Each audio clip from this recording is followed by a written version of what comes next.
14과죠. 14과.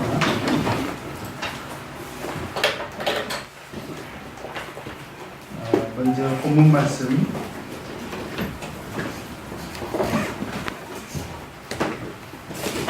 마태복음 21장 1절에서 11절까지 이것이 나눠서 보도록 하겠습니다. 21장 1절. 저희가 예루살렘에 가까이 와서 감람산 백박에 이르렀을 때에 예수께서 두 제자를 보내시며 이르시되 너희 맞은편 마을로 가라. 곧 매인 나귀와 나귀 새끼가 함께 있는 곳을 보이니 풀어 내려 끌고 오너라. 만일 누가 무슨 말을 하거든 주가 쓰시겠다 하라. 그리하면 즉시 보내리라 하시니 이는 선지자로 하신 말씀을 이루려 하심이라. 일렀으되 시온 딸에게 이르기를 내 왕이 내게 임하나니 그는 겸손하여 나귀 곧 멍에 매는 짐승의 새끼를 타도다 하라 하였느니라. 제자들이 가서 예수의 명하신 대로 하여 나귀와 나귀 새끼를 끌고 와서 자기들의 겉옷을 그 위에 얹으매 예수께서 그 위에 타시니 우리의 대부분은 그 겉옷을 길에 펴며 다른 이는 나뭇가지를 베어 길에 펴고 앞에서 가고 뒤에서 따르는 우리가 소리질러 가로되 호산나 다윗의 자손이여 찬송하리로다. 주의 이름으로 오시느니여 가장 높은 곳에서 호산나 하더라. 예수께서 예루살렘에 들어가시니 온 성이 소동하여 가로되 이는 누구냐 하거늘 같이 우리가 가로되 갈릴리 나사렛에서 나온 선지자 예수라 하니라. 오늘은 예수님께서 예루살렘에 입성하시는 그런 내용으로 같이 공부를 해보도록 하겠습니다. 이름 외셨죠? 다음에 묻지 마시고 마음에 딱 새겨놓으시기 바랍니다. 자, 우리가 지금 예수님의 생애를 공부하는 세 가지 목적 중에 가장 중요한 것이 하나님의 구속이다. 하나님의 구속을 우리가 올바로 이해해야 된다. 이 하나님의 구원은 내 구원과 절대적인 관계가 있습니다. 하나님의 구속은 그러니까 하나님의 구속 안에 있어야 내가 구원받는 거죠. 그죠? 그럼 내가 하나님의 구속 안에 있는지 없는지는 하나님의 구속을 정확하게 알아야 그 하나님의 구속 안에 내가 있어야 내가 구원받는 거죠. 그렇죠? 그래서 그 하나님의 구속을 이해를 해야 되는데 그 하나님의 완전한 구속 그리고 하나님의 구속의 완성의 주체가 누구십니까? 예수님이라는 거죠. 그래서 그 예수님의 생애를 우리가 공부하는 것이 굉장히 중요하다. 그래서 예수님이 육신으로 세상에 오신 것부터 시작해서 마지막 감람산에서 하늘로 승천하시기까지가 다 구속과 관계가 있지만 지금 마태복음 16장에서부터 구속과 직접적인 관계가 되는 내용들을 지금 저희가 공부를 하고 있는 거예요. 그래서 우리가 마태복음 16장에서 베드로의 신앙 고백을 공부를 했고요. 그 신앙 고백 후에 예수님께서 교회에 대한 그 비밀, 그래서 교회를 통해서 천국 열쇠를 맡기겠다. 그것은 하나님의 구속의 터를 말하는 거예요. 하나님의 구속의 터. 교회라는 것은 하나님의 구속의 그 터를 말하는 거죠. 우리가 보통 구원의 방주다 이렇게는 말을 하지만 그 교회를 세워서 우리를 구원하시겠다라는 거죠. 그리고 나서 바로 예수님이 고난을 예고하십니다. 근데 사실은 우리가 일반적으로 예수님의 고난 또는 순환 예고라고 하지만 예수님의 3차례에 걸친 고난 예고는 고난만 예고하신 것이 아니라 반드시 세트로 부활도 같이 예고하셨다. 부활도 같이 예고하셨다. 그래서 이 고난은 예수님의 십자가 고난은 우리 완전한 구속과 관계가 있다. 그죠? 십자가 구속으로 예수님은 그 완전한 구속을 이루셨다. 그 다음에 부활로 말미암아 우리 구속을 완성하셨다. 그래서 예수님은 부활의 첫 열매가 되신다. 그래서 장차 우리도 다 부활에 참여하는 바가 된다. 그래서 바로 그 부활을 예고하신 그 부활과 관계가 있는 바로 사건이 어떤 사건이라고 했습니까? 변화산 사건이죠. 그래서 이 변화된다는 것은 제가 형과 질이 동시에 변한 것이다. 그래서 장차 우리도 그렇게 변화될 것이다 라는 말씀을 드렸고요. 그리고 나서 변화산 사건 뒤에 뭐 이러고 저러고 하는 소소한 일들이 있었지만, 그리고 결국 예수님께서 예루살렘에 입성을 하시죠. 그리고 우리가 오늘 공부를 하게 됩니다. 그래서 오늘 예루살렘에 입성하시는 내용을 공부를 하게 될 텐데, 예루살렘이라는 곳은 사실 지명 이름이죠. 지명 이름이죠. 요즘도 좀 예루살렘이 굉장히 좀 주목을 받고 있죠. 그 이유가 뭐예요? 수도. 근데 그것은 이제 정치적인 개념이고, 사실 종교적으로도요, 예루살렘은 굉장히 주목을 받고 있습니다. 왜 그러냐면 세계 3대 종교가 뭐예요? 유대교, 기독교, 회교, 이슬람교. 근데 3대 종교의 중심지가 예루살렘입니다. 그래서 유대인들도 여전히 예루살렘을 고수하려고 하고요. 기독교인들은 전 세계 기독교인들이 다 예루살렘을 사모하죠. 그래서 성지순례를 다녀올 때 예루살렘 안 갔다 오면 성지순례 안 하는 거잖아요.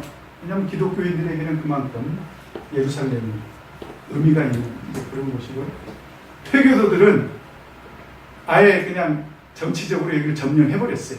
예루살렘을 점령해가지고 지금 원래 성전이 있던 그 자리에 황금 돔 사원을 딱 만들어가지고 회교도들은 그 자리를 지금 차지하고 있습니다. 그죠? 그래서 예루살렘은 바로 정치적으로도 종교적으로도 굉장히 주목받는 그런 곳인데요. 오늘 우리는 그런 사실 이게 무슨 3대 종교의 중심지다, 정치적으로 이스라엘의 수도다, 그럼 우리들은 사실 이제 관심이 없어야 되고요. 그건 시사 문제니까. 오늘 우리가 관심 있어 해야 되는 건 뭐냐면, 영적으로 예루살렘이 어떤 의미가 있냐. 영적. 그죠? 영적 예루살렘의 의미가 뭐냐. 그래서 왜 예수님께서 마지막 그 구속 사역을 위해서 예루살렘에 입성을 하셨냐. 그리고 그 입성하시는 그 장면이 굉장히 좀 떠들썩합니다. 그건 예수님이 꼭 그렇게 해달라고 해서가 아니라 자연스럽게 그렇게 연출이 된 건데, 그 안에 영적인 하나님의 구속의 섭리가 들어있다는 거예요. 도대체 예루살렘이라는 곳이 영적으로 어떤 의미가 있길래 그랬냐. 바로 이 예루살렘은 어떤 지형적인 의미 또는 어떤 수도로서의 가치보다도 우리가 영적으로 생각할 때는 이 예루살렘은 무엇이 있기 때문에 중요하냐? 바로 예루살렘에 뭐가 있어요? 성전이 있어요. 성전. 그래서 예루살렘과 예수님은 절대적이고 직접적인 관계가 있는데, 오늘 예수님이 서울 구경 한번 가자. 우리 제가 시골에 살았을 때는 참 서울 한번 가는 것이 일생의 소원이었어요. 그래서 서울에서 온 사람들이 내가 서울에서 왔더랬는데, 그러면 우리도 말투를 흉내를 내. 그래가지고 이렇게 서울 사람들이 그러잖아요. 말을 할 때 그러잖아요. 그래가지고 우리 촌 사람들 우리가 그래갖고 이렇게 얘기하는데, 서울 사람들은 그래가지고 이렇게 그러면 서울이라는 것이 굉장히 좀 흠모가 되고 그랬는데, 예수님이 그래서 올라가시냐? 그렇지 않다는 거예요. 그런 수도이기 때문에 올라가신 게 아니라 영적으로 보면 구속의 섭리 안에서 필연적이었다. 그 필연적인 이유가 뭐냐? 바로 예루살렘에는 뭐가 있었다는 거예요. 성전이 있었다는 거예요. 그러면 성전과 예수님은 어떤 관계가 있느냐? 이런 관계가 있습니다. 우리 요한복음 2장 21절 같이 읽겠습니다. 요한복음 2장.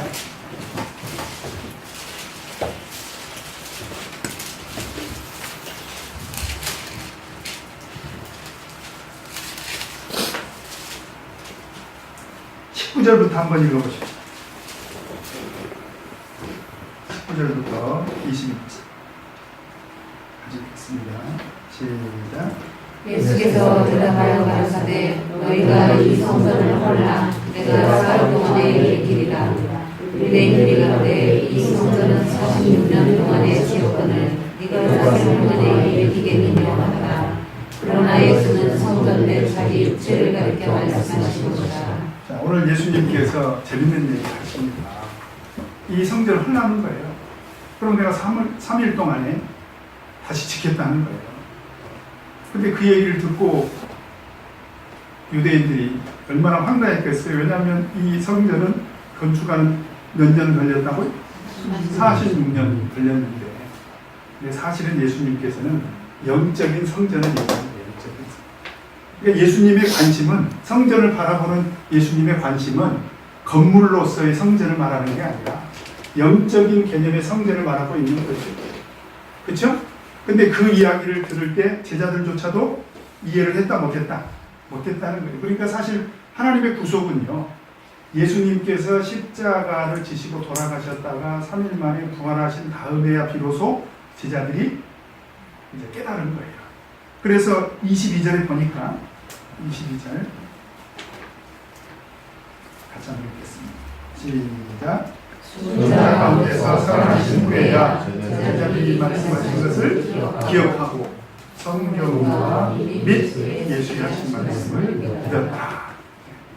그래서 이 성전의 위치는 바로 하나님의 구속과 절대적인 관계가 있는데, 예수님이 영적인 예루살렘을 올라가신 거예요. 사실 예루살렘이라고 하는 도시를 방문한 게 아니라, 여기서 예루살렘을 입성한 것은 바로 자기 육체되는 성전. 그래서 육체와 성전이 어떻게 관계가 있느냐. 자, 우리 히브리서 10장 20절 한번 보도록 하겠습니다.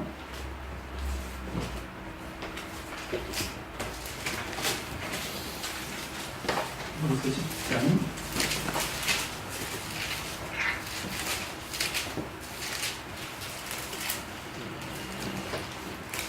19절 20절 같이 읽겠습니다. 시작. 그러므로 형제들아 우리가 예수의 피를 힘입어 성소에 들어가는 담력을 얻었나니 그 길은 우리를 위하여 휘장가운데로 열어놓으시고 새롭고 산 길이요 휘장은 법조에 겹칠까. 우리가 사복음서를 보면 예수님께서 십자가를 지실 때 우리 이 성전이 어떻게 구성이 되어 있어요? 네, 이렇게 성막 전체가 있지만 성전은 성소와 지성소로 이렇게 나눠지잖아요. 그죠? 성소와 지성소로 나눠지는데, 성소와 지성소를 경계하는 것이 휘장이지 않습니까? 그죠?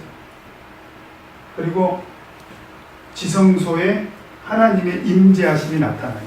그러니까 하나님은 거룩하신 분이기 때문에 아무나 이 휘장을 열고 들어갈 수가 없고, 대제사장만, 그것도 속죄의 죄를 드리고 나서 들어갈 수가 있는 거죠. 피를 뿌리고 나서. 근데 예수님께서 오늘 히브리서 기자가 무슨 얘기를 하냐면, 바로 이 휘장이 예수님의 육체가 됐다는 거예요. 무슨 얘기냐면, 예수님께서 십자가를 지실 때 이 성전과 구속과 관계가 있다는 얘기는 이런 얘기예요. 예수님께서 십자가를 지실 때 어떤 일이 벌어졌습니까? 휘장이 찢어져서 둘로 갈라졌잖아요. 그래서 이제는 영적으로 새롭고 산 길이 열렸다는 거예요. 누구로 말미암아? 예수 그리스도. 그래서 우리가 지금 영적으로 보면 우리가 어디 안에 거하는 거냐면 바로 여기에 거하는 거예요. 여기. 그래서 영적으로 휘장이 없는 그런 성전에 우리가 거하게 되는 것입니다. 누구로 말미암아? 예수님으로 말미암아. 그래서 그것을 히브리서에서는 둘째 장막이라고 얘기를 해요. 자, 히브리서 9장 한번 보도록 하겠습니다. 9장 2절.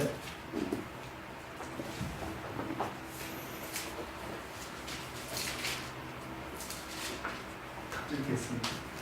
시작. 예배한 첫 장막이 있고 그 안에 등대와 상과 진설이 있으니 이는 성소라 읽었고 또 여기서 보니까 예비한 첫 장막이 있고 그 안에 등대와 상과 진설병이 있으니 이는 성소라 일컫고 그 다음에 또 둘째 휘장 뒤에 있는 장막을 지성소라 일컫나니 여기서 보니까 둘째 휘장 뒤에 있는 장막을 지성소라고 일컫잖아요. 자, 그런데 8절에 보니까 같이 읽겠습니다. 시작. 성령이로서 보이신 것은 첫 장막이 서 있을 동안에 성소에 들어가는 길이 아직 나타나지 아니한 것이라. 무엇 때문에? 휘장 때문에. 그 얘기죠? 자, 그냥 좀 띄어서 읽읍시다. 그 다음에 11절, 12절. 시작. 그리스도께서 장래 좋은 일에 대제사장으로 오사 손으로 짓지 아니한 곳 이 창조에 속하지 아니한 거룩고 온전한 장막으로 말미암아 염소와 송아지의 피로 아니하고 오직 자기 피로 영원한 속죄를 이루사 단번에 성소에 들어가셨느니라. 여기서 단번에 성소에 들어갔다는 그 성소는 어디를 말하는 거죠? 9장 3절에 있는 지성소를 말하는 거죠. 그죠? 그러니까 예수님께서 육체된 자기 성전을 3일 동안에 내가 지켰다. 그런 것은 십자가의 구속으로 휘장을 없애고, 그죠? 그리고 부활하심으로 말미암아 구속을 완성하시고 3일 동안에 지켰다는 것은 그것을 말하는 거죠. 그래서 그것을 통해서 새롭고 산 길을 열어주겠다. 그게 바로 영적인 예루살렘의 의미다. 그러니까 예수님께서 예루살렘에 입성하신 것은 정치적으로나 또는 어떤 뭐라고 해야 돼요? 여행지로서 방문하려고 가신 것이 아니라 성전된 자기 육체와 구속과 관계가 있기 때문에 들어가신 거다. 그건 하나님의 구속의 섭리 가운데서 필연적인 것이고, 그래서 성경을 보면 그런 중요성 때문이었는지는 몰라도 예수님은 사실 3년 6개월 동안에 예루살렘을 자주 가시지 않았습니다. 그래서 성경을 아무리 뒤져봐도요, 흔적은 한 3차례 정도밖에 안 나와요. 3차례. 뭐 그렇다고 해서 3번밖에 안 갔다 이렇게 말하기는 곤란하죠. 3번이 기록돼서. 근데 일반적으로 신학자들은 그래서 예수님께서 3년 6개월 동안 활동하셨다 이렇게 우리가 3년 6개월이라는 말을 쓰잖아요. 근데 뭐 성경에 보면은 사복음서에 보면은 3년 6개월이라는 기간이 없어요. 근데 이제 이게 구약을 풀어내는 과정에서 이제 3년 반, 42개월이라는 그 기간이 있잖아요. 다니엘에서 얘기하는 한때, 두때, 반때. 그래가지고 3년 6개월과 꽤 맞추는 그런 과정에서 사실은 3년 6개월이라는 것이 등장하기도 했습니다. 그런데 어쨌든지 간에 성경을 보면 예수님께서 어쨌든 3차례 예루살렘에 올라갔다는 것은 3년의 기간을 말하는 거잖아요. 그래서 한번 찾아보면 요한복음 2장에 보면 요한복음 2장을 한번 보도록 하겠습니다. 요한복음 2장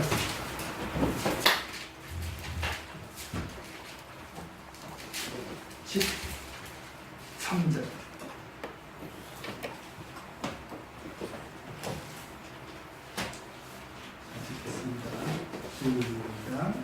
그의 유월절이 가까운지라 예수께서 예루살렘으로 올라가셨더니 6월절 어간에 예수님이 예루살렘으로 올라가십니다.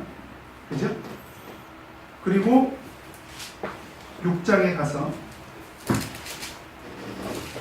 6장 4절 읽겠습니다. 시작. 마침 유대인의 명절인 유월절이 가까운지라. 자, 6월절 절기가 1년 절기가 6월절로부터 시작해가지고 그 다음 오순절이 있고 오순절은 6월절 첫 6월절 안식일 다음 날부터 세서 50일째 되는 날 오순절이잖아요. 그리고 나서 초막절이 다가오죠. 그래서 6월절을 지내고 7장에 가서 보면 7장 2절에 읽겠습니다. 시작. 이제는 명절이 초막절이 가까워졌다. 초막절이 가까우죠? 7장 14절에 보면 읽겠습니다. 시작. 이 명절의 중요하여 예수께서 성전에 올라가사 가르치시니 초막절 명절 그 어간에 중간에 예수님이 한 번 더 예루살렘에 올라가시죠. 그리고 요한복음 12장을 보면 요한복음 12장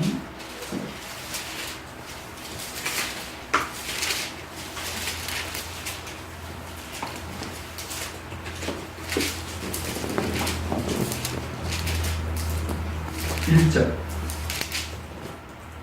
읽겠습니다. 시작. 6월절 연세 전에 예수께서 베다니에 이르시니 이곳은 예수께서 죽은 자 가운데서 살리신 나사렛에 있는 곳이라. 6월절 엿새 전에 예수님께서 이제 베다니로 가시지 않습니까? 그리고 12절에 보니까 읽겠습니다. 시작. 그 이튿날에 명절에 온 그물을 따라 예수께서 예루살렘으로 오신다는 것을 듣고 그래서 이제 오늘 우리가 공부하는 마태복음 21장의 내용이 요한복음 12장 12절에서 19절 말씀과 같은 사건을 말하고 있는 거죠. 이렇게 성경을 보면 예수님께서 세 차례 요한복음 2장에서 요한복음 7장에서 요한복음 12장에서 이렇게 세 차례 예루살렘을 입성을 하십니다. 그래서 예수님께서 예루살렘 방문을 그렇게 자주 가시지 않았던 이유는 그만큼 거기가 지리적으로 그렇게 중요하지 않았다는 거예요. 예수님 입장에서. 그러나 마지막 구속사역을 완성케 하고 완성시키는 과정에서는 필연적으로 올라가실 수밖에 없었다. 그래서 바로 이 예루살렘에 올라가셔서 오늘 이제 사건 공부하는 대로 예수님은 막 환영하죠. 지금은 환영해 줍니다. 그리고 예수님이 올라가셔서 이제 성전을 정화하시죠. 그리고 세종대행 하시고 성찬대행 하시고 성령을 약속하시고 그리고 유다의 배신으로 잡히시고 재판받으시고 그 다음 십자가에 달리시고 부활하시고 감람산에서 승천하시고 앞으로 이제 그 내용을 우리가 이제 숨가쁘게 공부를 할 것입니다. 그러니까 지금부터 공부하는 것은 전부 어디서 있었던 일을 알아보고 있는 거예요? 예루살렘이라고 하는 이 지형 안에서의 사건을 다루고 있는데 우리는 정치적이거나 어떤 지리적인 관점에서의 예루살렘이 아니라 영적인 관점에서 예루살렘을 바라볼 필요가 있다. 그것을 우리가 오늘 공부를 통해서 한번 살펴봐야 됩니다. 자, 1번 본문 내용 살피기 같이 한번 살펴보도록 하겠습니다. 1번 같이 읽겠습니다. 시작. 예수께서 두 제자들을 단추한 마을로 보내신 이유는 무엇인가? 예수님이 예루살렘 입성을 앞두고 갑자기 나 그냥 걸어서는 못 가겠다 이렇게 말씀을 하십니다. 혹시 성지순례 가셔가지고 나귀 타보신 분 있어요? 우리 그 신해산 우리 올라갈 때도 아주 가파른 그 언덕길을 걸어가기가 쉽지는 않더라고요. 그래서 우리 목자님 중에도 모 장흥진 목사님께서는 내가 나귀를 한번 낙타를 한번 타봐야 되겠다. 나귀가 아니라 낙타를 한번 타야 되겠다. 그래가지고 이렇게 낙타를 타고 올라가셨어요. 그러니까 그 나라에서는 이제 탈 것으로서 낙타도 있고 그 다음에 나귀도 있고 그랬던 거죠. 그래서 지금 예수님께서 나는 걸어서 못 가겠다. 나귀를 타고 가야 되겠다. 이렇게 말씀을 하십니다. 왜 그러셨을까요? 네? 우리 4절 5절 같이 한번 읽겠습니다. 4절 5절 시작. 이는 선지자로 하신 말씀을 이루려 하십니다. 이르시되 시온자에게 이르기를 내 왕이 이르게 일어나느니 그는 벗어나여 나귀 곧 목에 매는 짐승의 새끼를 가져가라 하였느니라. 그러니까 예수님이 하신 말씀이나 예수님께서 어떤 행동을 하실 때는 하나님의 구속에 큰 경륜이 있어요. 계획. 하나님의 구속의 계획이라고도 해도 되고, 또는 경륜, 또는 하나님의 구속의 경영. 그래서 오이코노미아, 제가 언제 한번 말씀드렸죠. 거기서 오이코노미아라는 단어에서 이코노미, 경영이라는 단어가 나왔다. 그래서 하나님의 어떤 구속의 계획과 경륜에서 미리 설계된 것들을 예수님이 말씀하시고, 그래서 말씀하실 때는 이는 선지자의 말씀을 이루게 하십니다. 또 예수님께서 이렇게 행동하실 때는 하나님의 구속의 계획에 따라서 그렇게 하신다는 거죠. 그래서 이미 예수님께서 나귀를 타고 예루살렘에 입성하시는 그 말씀에 따라서 그렇게 나귀를 준비했다라고 하는 것입니다. 그 다음에 근데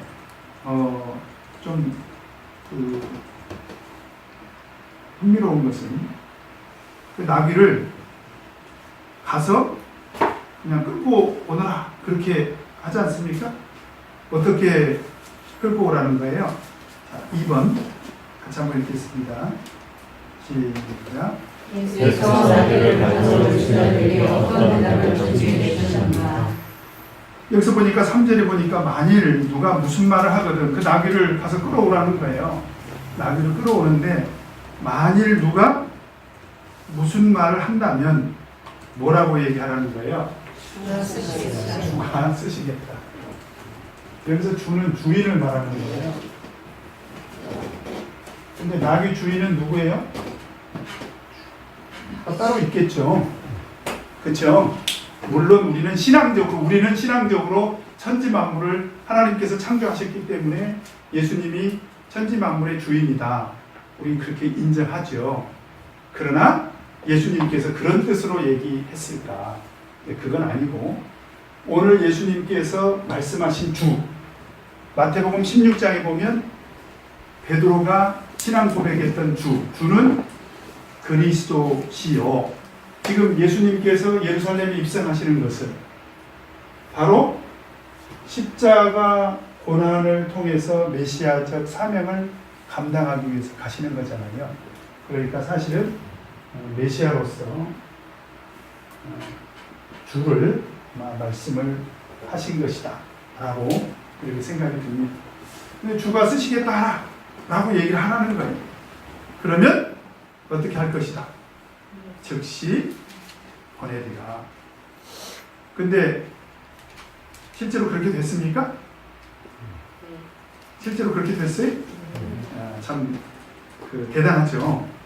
그래서 이 원래 그 나귀 주인, 원래 이거는 이제 예수님께서 그 메시아로서 자기 계시를 한 것이다 라고 이렇게 가지고요. 원래 그 나귀 주인, 원래 나귀 주인이 사실 헌신한 것이지 않습니까? 예수님께서 이렇게 나귀를 쓰시겠다 라고 했을 때 이렇게 헌신한 거죠. 근데 이 헌신은 참 미스테리하죠. 그죠? 그런 장면 참 있죠? 네. 참. 제가 좀 며칠 쓰면 안 될까? 참 곤란하죠. 어떤 소유물을, 그리고 이 나귀라는 것은 그때 당시에 생필품이거든요. 늘 썼던 것일 거란 말이에요. 근데 그것을 예수님이 내가 좀 쓸란다. 예, 그렇게 하십시오. 이게 간단치 않지 않습니까? 그래서 사실 성경 속에서 이런 장면들은 설명이 없어요. 그냥 가서 좀 처음에 이제 나중에 마태복음이나 우리가 누가복음이나 요한복음이나 마가복음을 종합해서 보면 사복음서에 다 기록이 되어 있는데 처음에 갖고 가려고 하니까 왜 갖고 가려고 하냐. 주인이 그런 얘기를 한 번 해요. 그런데 그때 제자들이 그대로 예수님이 한 말을 전합니다. 우리 주님께서 쓰시겠다고 한다. 그러니까 선뜻 내줬다.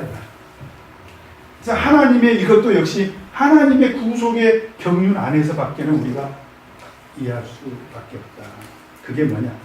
이 사람은 준비된 헌신이 있었다. 준비된 헌신. 하나님의 구속은 이런 준비된 이런 헌신을 통해서 이루어진다. 그러니까 이제 우리가 예수님 제자들도 예수님께서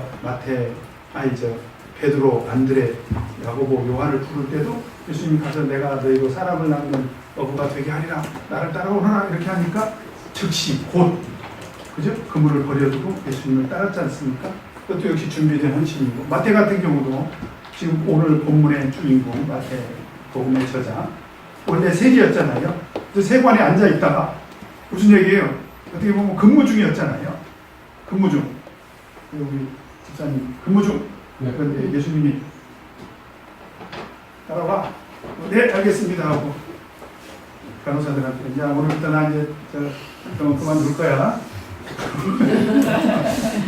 그러고 이제 방송에 나오겠죠. KBS 방송. 김성훈 가정의학과 원장님이 이단 사이비 종파에 미혹돼가지고 병원을 팽개치고 가버렸다. 그래서 간호사들이 황당했다. 그렇게 되겠지. 근데 성경은 하나님의 구속의 교육 안에서 그런 사람들의 헌신을 준비된 헌신이라고 한다. 그러니까 하나님의 구속 안에서 의미를 찾는 것이지 모든 경우에 다 그렇게 하는 게 아닙니다. 네? 어떤 사람들은 이런 얘기를 들으면 막 갑자기 가슴이 뜨거워져가지고 목사님 저 그냥 직장 때려치겠습니다. 그건 준비된 헌신이 아니라 즉흥적 헌신이죠. 즉흥적인 것은 안 되고 하나님의 구속에 어떤 교육 안에서 그 사람은 준비된 헌신을 했다. 낙이 주인을 말하는 거죠. 참 영광된 그런 쓰임을 받은 그런 사람이라고 이렇게 볼 수가 있습니다. 그 다음에 3번 같이 읽겠습니다. 시작. 그의 선자가 미리 예언한 말씀에 내용은 무엇인가? 자, 우리 4절 5절 아까 읽었죠. 여기서 보니까 시온 딸에게 이르기를 내 왕이 내게 임하나니 그는 겸손하여 나귀 곧 나귀 뭐라 그래요? 먹여 매는 짐승의 새끼를 탔도다. 예수님께서 나귀를 타시긴 했는데 그 나귀의 새끼를 타셨대요. 그래서 2절에 보니까 가서 나귀만 가져오라고 한 것이 아니라 나귀와 나귀 새끼를 같이 가져오라고. 사실은 마가복음이나 그 다음에 누가복음에는 나귀 새끼만 끌고 오라고 이렇게 말씀을 하셔요. 근데 마태복음에서는 분명히 나귀와 나귀 새끼를 같이 가져와라. 그 결국 탄 것은 뭘 탔습니까? 나귀 새끼를 탄 거죠. 그러니까 나귀 새끼 가져오라고 한 것은 맞는 거예요. 틀린 게 아니죠. 근데 왜 나귀 새끼만 타려고 하시면서 나귀와 나귀 새끼를 같이 갖고 오라고 했을까요? 네? 나귀 새끼가 아직 젖을 먹고 있었다. 네. 새끼만 데려오면 얼마나 좋을까? 예수님은 보면은 그 동물 애호가였습니다. 그래서 구속의 경륜을 이루는 것도 중요하지만 아니 근데 이게요 하나님은 어떤 생명의 원천이기도 하고 그러니까 생명의 주관자이기도 하지만 예수님은 어떤 생명의 순리를 거스려 가면서까지 일을 하시지는 않았습니다. 가령 성전을 정화하시는 그 장면도 보면 막 이 성전을 강도의 구렬로 만들었다고 해서 예수님이 흥분하시잖아요. 그럼 충분히 흥분하실 만한 이유가 있습니다. 그래서 상을 막 엎으시기도 하고 채찍을 들어가지고 짐승들을 내어 쫓고 그랬잖아요. 그렇죠? 그런데 비둘기들은 어떻게 해요? 비둘기들 날려버리시질 않아요. 비둘기 왜냐하면 비둘기 날려버리면 날아가 버리잖아요. 그러니까 비둘기는 어떻게 해요? 갖고 가라고 하죠. 갖고 가. 그러니까 오늘 예수님께서 나귀 새끼를 타셔야 되지만, 틀림없이 타셔야 되지만, 예수님 입장에서는 그 나귀 새끼가 무슨 죄, 잠시라도 엄마 떨어지면 안 되잖아. 그리고 엄마도 갑자기 나귀 새끼가 가면 또 얼마나 슬퍼요? 그러니까 같이 데리고 왔다 라고 우리는 이렇게 해석을 해줘야 됩니다. 네, 예수님이 틀림없이 그렇게 하셨을 것이다. 그리고 나귀 새끼만 끌고 가려면 안 갈 것 같아요. 억지로. 근데 나귀 엄마를 앞에 하면 엄마를 따라서 끌고 가본 것처럼 얘기하는 그럴 수도 있습니다. 그럴 수도 있고요.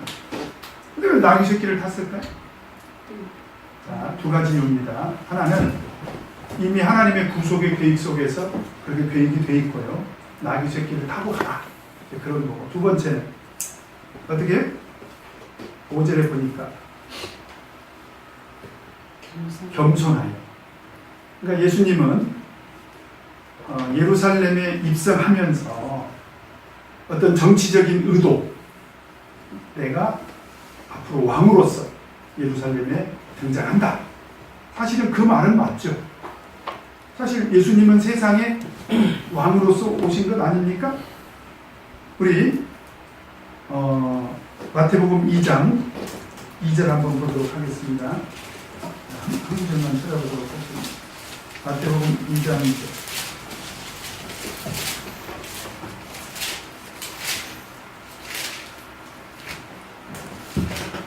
같이 읽겠습니다.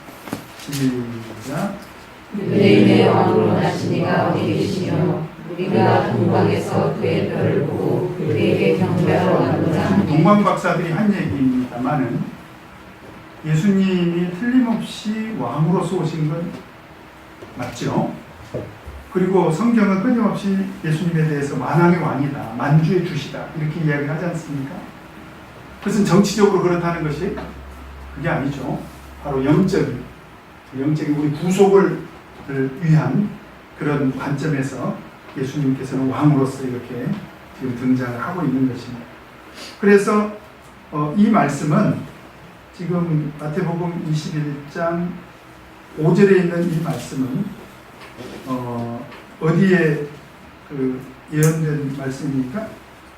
이사야 62장 11절하고 스가랴 9장 9절에 있는 그 말씀을 같이 이렇게 연결해서 인용을 한 것입니다. 마태가 그렇게 인용을 한 거예요.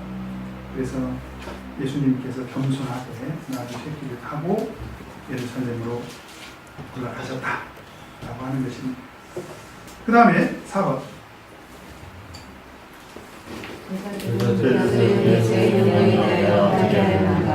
제자들은 뭐 당연히 순종했겠죠. 그죠? 제자들은 순종을 했습니다. 그 다음에 5번.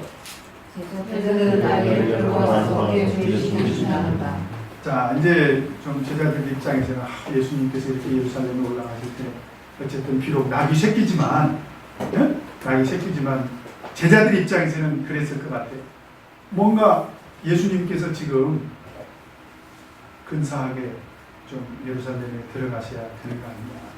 왜냐하면 지금 제자들이 기대하는 건 뭐예요? 어쨌든 제자들은 메시아로 인식하고 있긴 하죠. 근데 제자들이 인식하고 있는 사실 메시아관은 예수님이 이미 이런 하나님의 구속의 계획을 다 얘기하고 그 하나님의 구속의 계획에 따라서 차근차근 이렇게 밟아가고 있지만 아까 얘기했죠? 제자들이 언제야 비로소 그걸 이해했다는 거예요. 예수님이 십자가 지시고 부활하신 다음에야 비로소 그걸 깨달았다는 것 아닙니까? 그러니까 아직 100% 완벽하게 제자들조차도 예수님이 어떤 메시아로서 사명을 감당하시려고 오셨는지 잘 몰라요. 단지 기대하는 게 뭐냐면 이제 예수님께서 드디어 예루살렘의 수도, 그죠? 유대에서 가장 영향력이 있는 도시, 성전이 있는, 물론 그 사람들은 종교적인 목적도 같이 있으니까 예루살렘에 입성한다. 그러니까 제자들도 예수님이 나귀도 또 준비하라고 했다. 그때 당시에 나귀는 여기 5절에 보니까 누가 탔다는 거예요? 왕이, 귀인들이 등장할 때 나귀를 타고 등장을 했는데 결국은 나귀 새끼일지라도 예수님은 예루살렘에 입성할 때 어떻게 등장하는 게 맞다? 왕의 행차, 그죠? 왕의 행차로서 등장하기를 바라는 거죠. 그러니까 거기에 맞게 준비를 합니다. 어떻게 준비를 합니까? 7절에 보니까 어떻게 해요? 겉옷을, 자기들의 겉옷을 어디에다가 얹었습니까? 나귀 그 안장 위에다가 얹었겠죠. 그렇죠? 아동관들한테 이런 거 설명하면 왜 그랬을까요? 그러면 엉덩이가 아프니까요. 뭐 그럴 수도 있죠. 그죠? 그럴 수도 있죠. 근데 성경에서는 이 옷도요 의미가 있습니다. 겉옷이라는 것은 그 사람의 권위를 나타내요. 권위. 그러니까 내가 겉옷을 예수님을 위해서 안장 위에다 놨다. 이런 것은 내 권위가 예수님 엉덩이 밑으로 들어가는 거잖아요. 무슨 얘기예요? 존귀한 분으로 예우를 갖춰서 모시겠다. 그런 뜻이 있습니다. 그래서 겉옷을 그 나귀 위에 이렇게 얹죠, 제자들이. 그러니까 예수님을 왕으로서 지금 대우를 하고 있는 거예요. 왕으로서. 그 다음에 6번. 예수님을 따르는 무리들은 예수님을 어떻게 만나요? 예수님이 예루살렘에 입성하는 그 장면의 클라이막스입니다. 클라이막스인데 첫 번째로 보니까 그 무리들이 예수님을 어떻게 맞이하느냐. 이 무리들도 역시 어떻게 메시아인 예수님을 지금 왕으로서 맞죠? 예수님 왕이신 거 맞습니다. 왕으로서 어떻게 맞이하고 있느냐? 겉옷을 이제 어디다 폈어요? 길에다 폈습니다. 길에다. 그럼 잘 보세요. 예수님이 지나가면서 이 겉옷을 어떻게 될까요? 예수님이 타고 있는 나귀의 발바닥에 겉옷이 깔리겠죠. 무슨 얘기입니까? 아까 제가 말씀드렸죠. 모든 사람에게 겉옷은 권위를 의미한다. 권위. 그런데 내 권위는 왕이신 메시아로 오신 우리 예수님의 타신 나귀 발바닥에 있어도 족하다. 그만큼 예우를 해주는 거예요. 그 무리들이. 그러니까 이미 예수님께서 이런 과정을 통해서 이제 그 3년 6개월 동안 예수님께서 지금 공생의 사역을 통해서 유대인들에게 이미 많이 알려졌지 않았겠습니까? 그리고 이분은 다윗의 자손으로 오셨다. 지금 전부 다윗의 자손을 인식을 하고 있고, 아, 이분은 메시아다. 우리 이스라엘을 구원한 그런 메시아다. 그러니까 이 사람들은 이제 전부 다 왕으로서 환영하고 있는 거죠. 그 다음에 겉옷만 길에 편 것이 아니라 8절에 보니까 어떤 사람들은 나뭇가지를 베어서 길에 폈다는 거예요. 그 나뭇가지가 뭐냐? 우리 요한복음 한번 보도록 하겠습니다. 요한복음 12장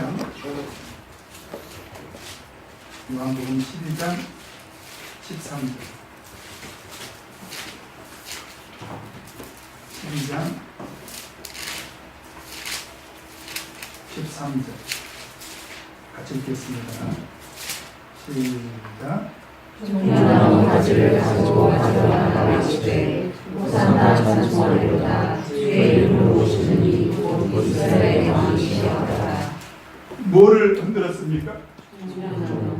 종려나무 가지를. 예, 이거는 존귀함을 의미하고요. 예수님은 존귀하신 분이다.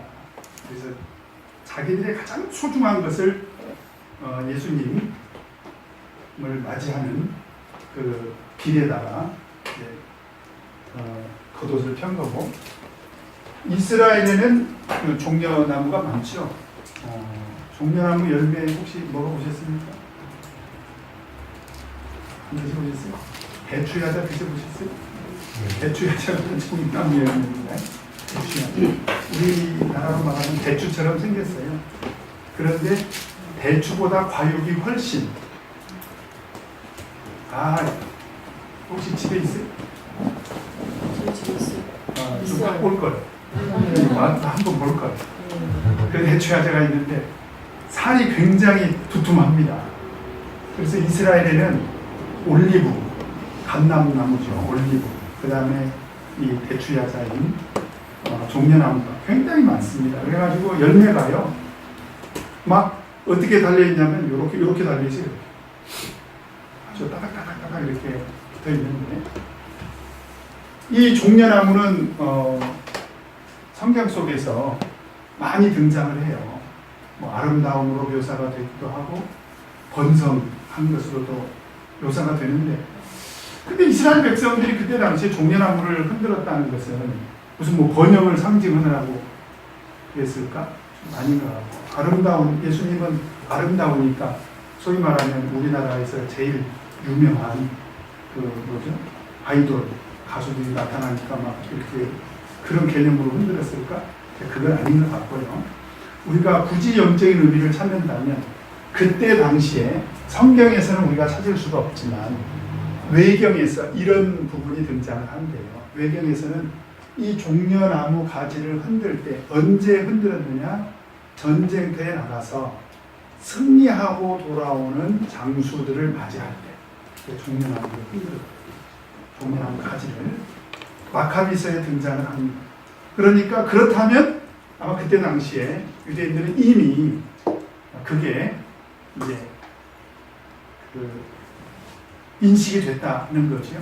그래서 많은 성경학자들이 이거를 승리의 개념으로 이제 소위 말하면 정복자로서 예수님이 이제 예루살렘을 입성한다.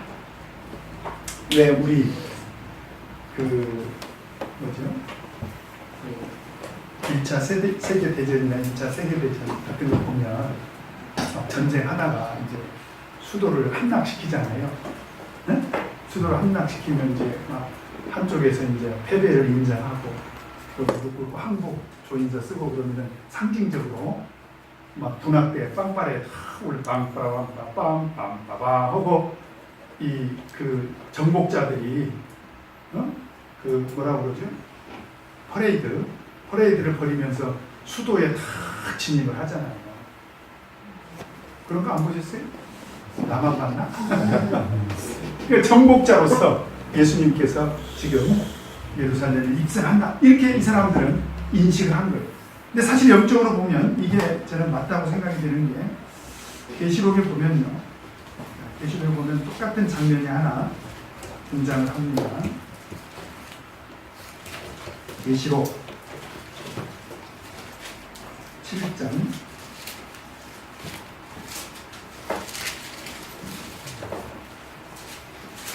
9절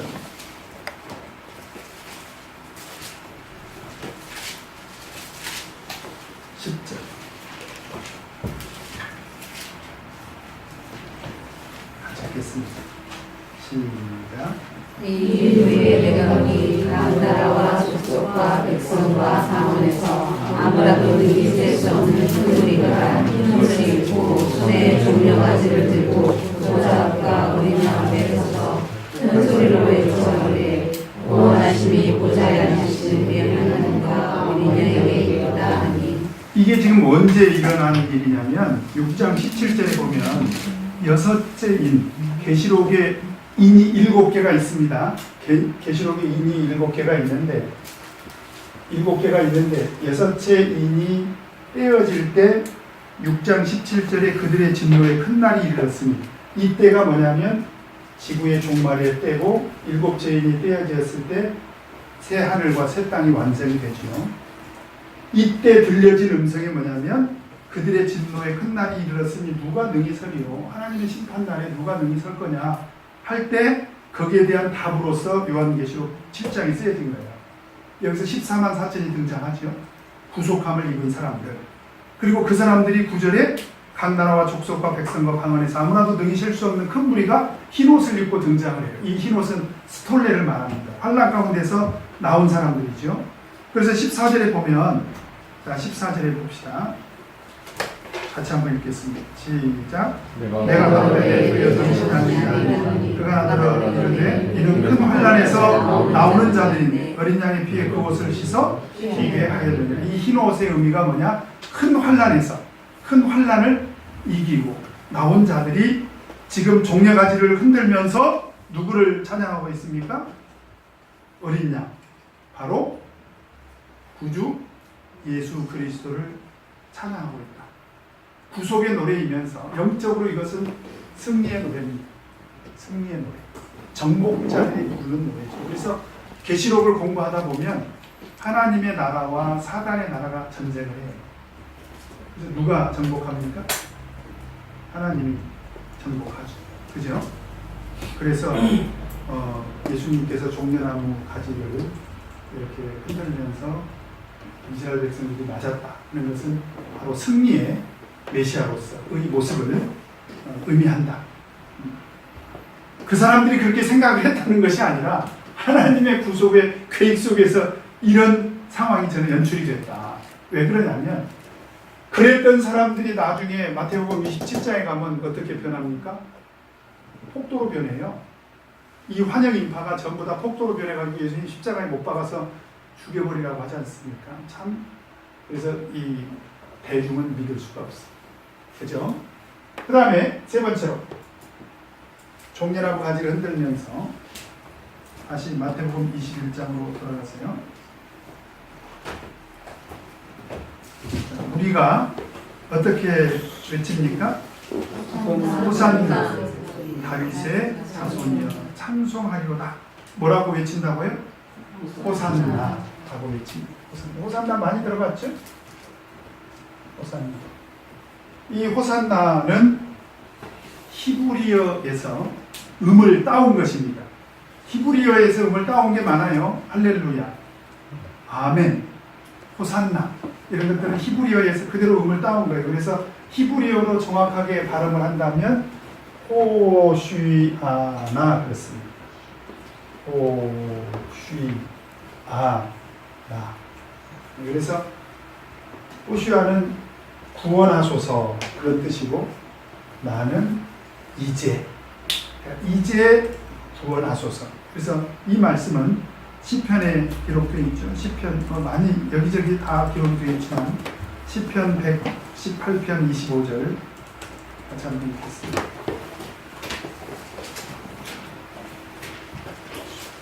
시편 118편 25절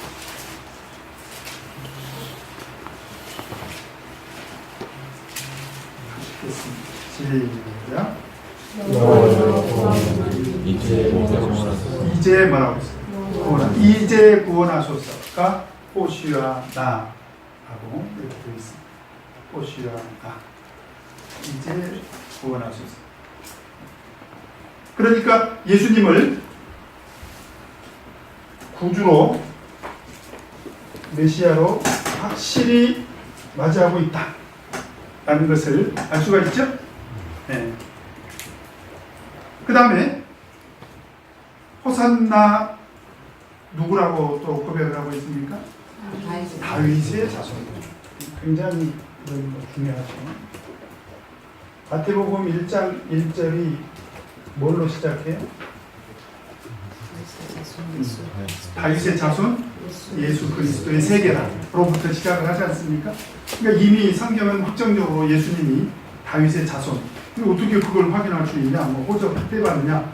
그런데 자, 그것 한번 확인해 봅시다. 1장 20절. 호적 한번 떼보게요. 마태복음 1장 20절. 공산수 안 가보세요. 1장 20절.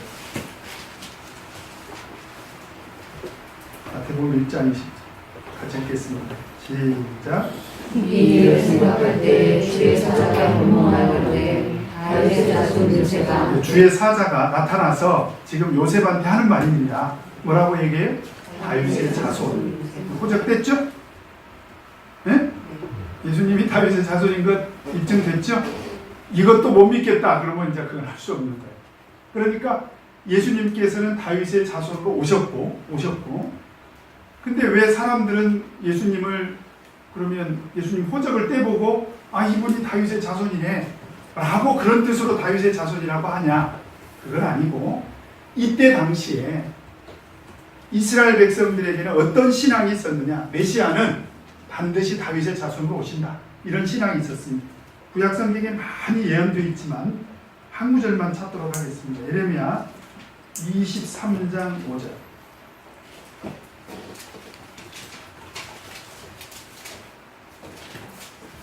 한 구절만 찾도록 하겠습니다. 구약 성경에 많이 예언도 있어요. 예레미야 23장 5절.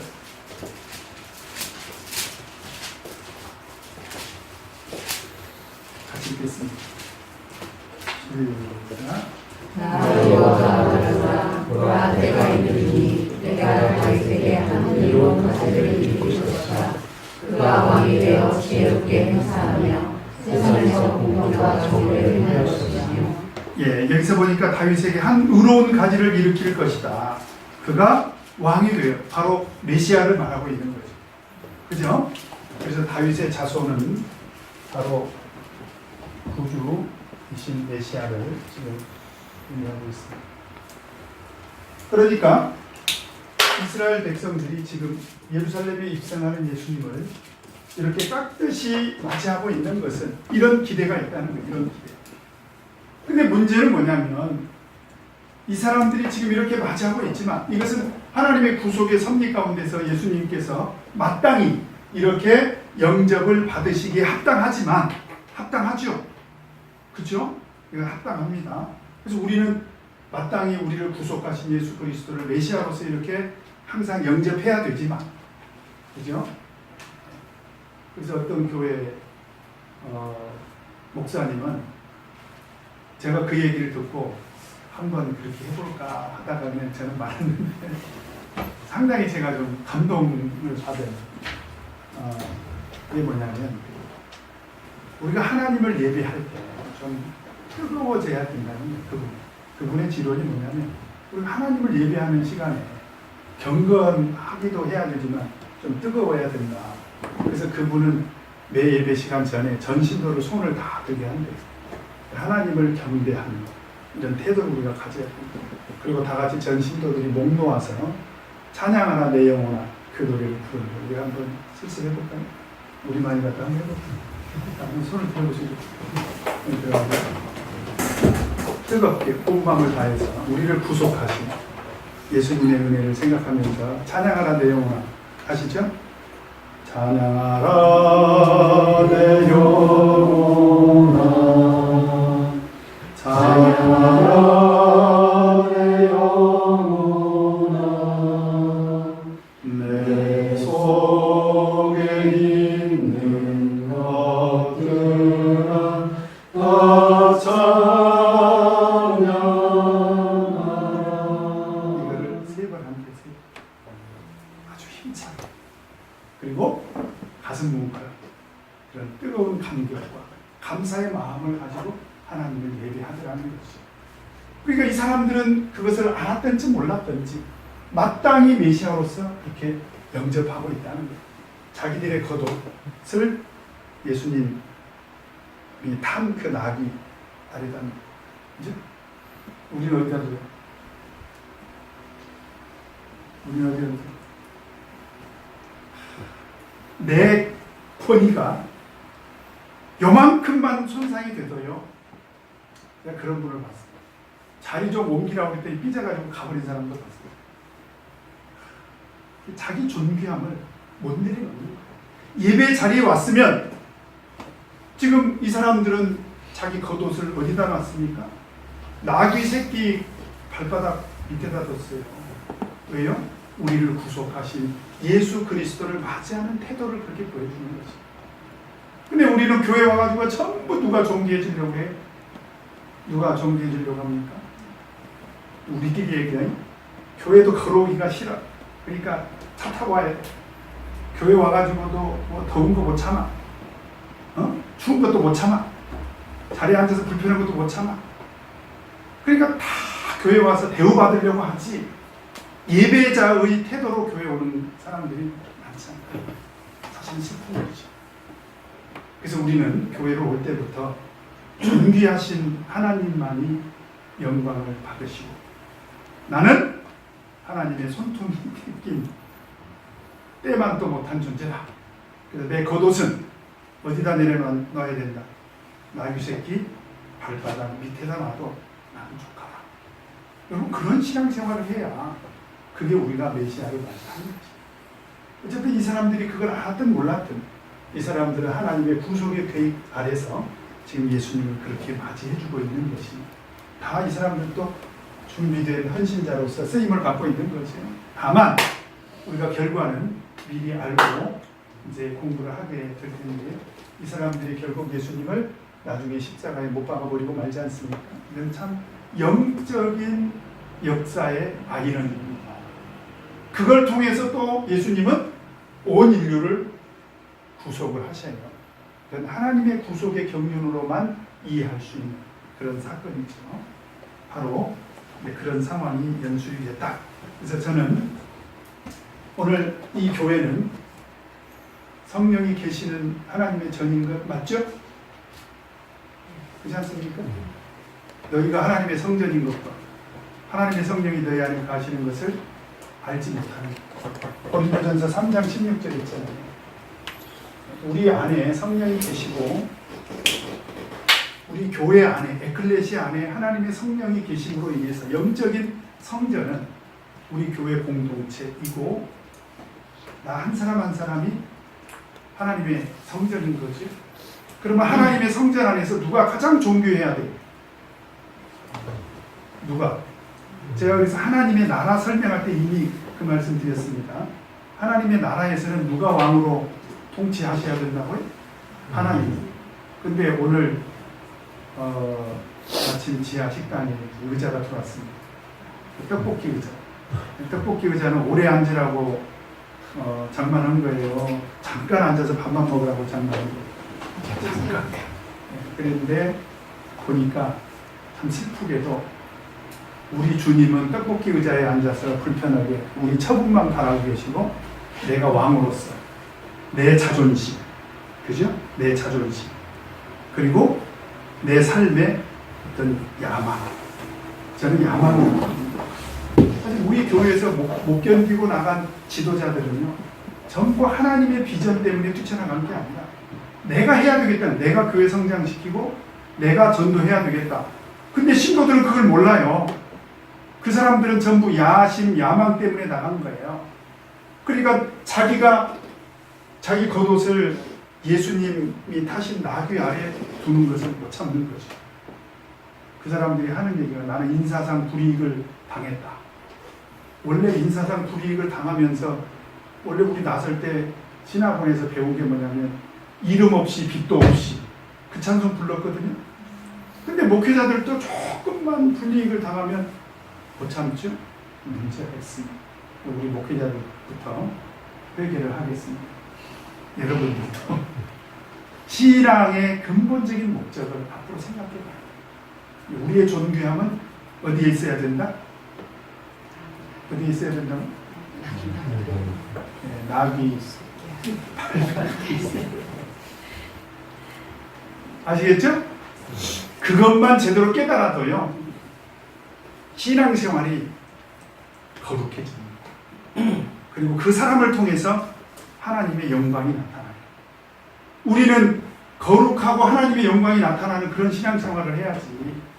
그냥 내가 교회 와가지고 대접받으니까 좋고 내가 편안하니까 좋고 그냥 내 이익이 또 교회에서 제법 쏠쏠하게 챙겨지니까 좋고 그건 내가 봤을 때 신앙생활이 아니라 자기 만족을 위해 취미생활, 그리고 종교활동이 취미생활이지는 절대 아닙니다. 이런 예수님을 이렇게 메시아로서 영접할 수 있는 저희들이 꼭 되기를 바랍니다. 그 다음에 7번.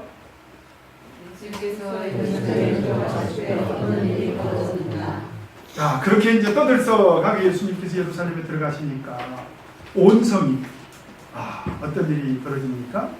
소동했다.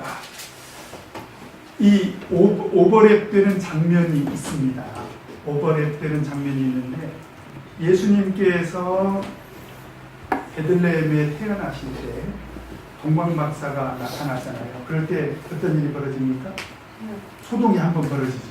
그죠?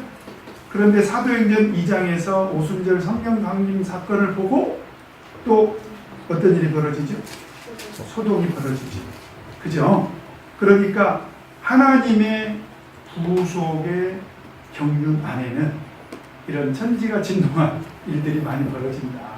이 사람들이 이 부분에 대해서 이해가 부족하니까 사람들이 소동이 일어난 거지.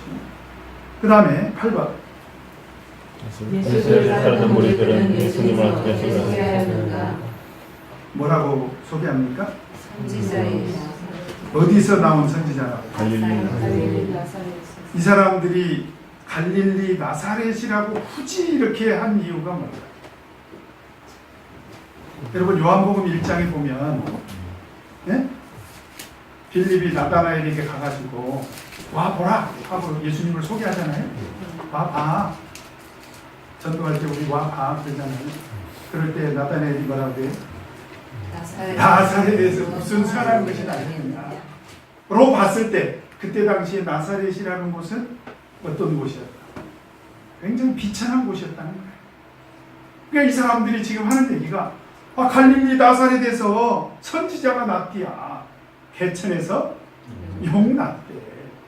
정확하게 하나님의 구속에 어떤 대해서 이해하고 하는 소리라기보다는 드러난 현상에 대해서 이 사람들이 얘기하고 있는 거죠.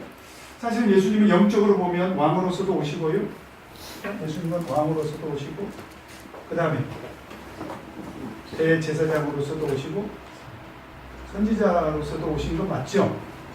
그렇죠? 네.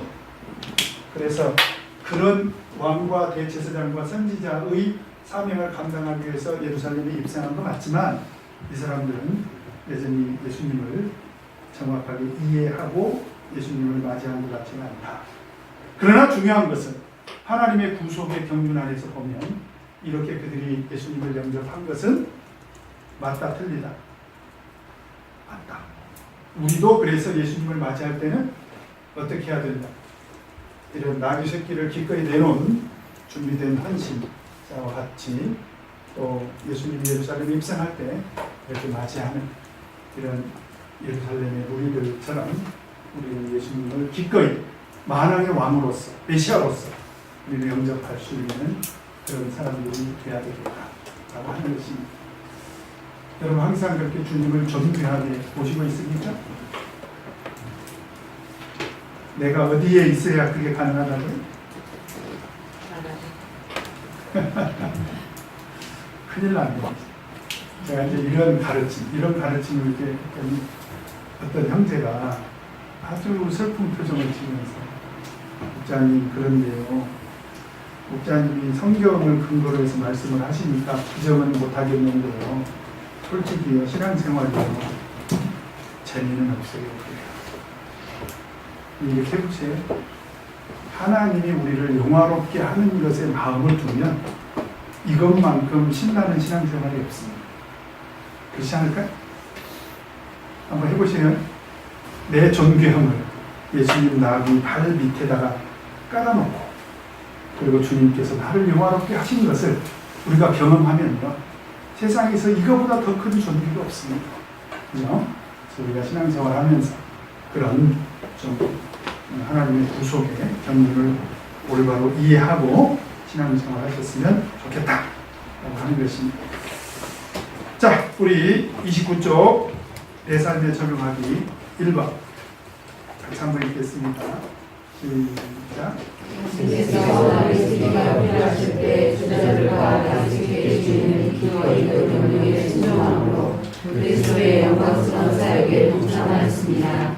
나는 하나님의 필요에 기꺼이 순종함으로 그리스도의 사역에 동참할 준비가 되어 있으니까 나는 하나님께서 주신 시간과 주님을 배우는 자체를 하나님의 나라를 위해 올바로 사용하고 계시니까 헌신은 준비돼야 하나님이 원하실 때 기꺼이 드릴 수가 있습니다. 그 다음에 2번 같이 읽겠습니다. 시작.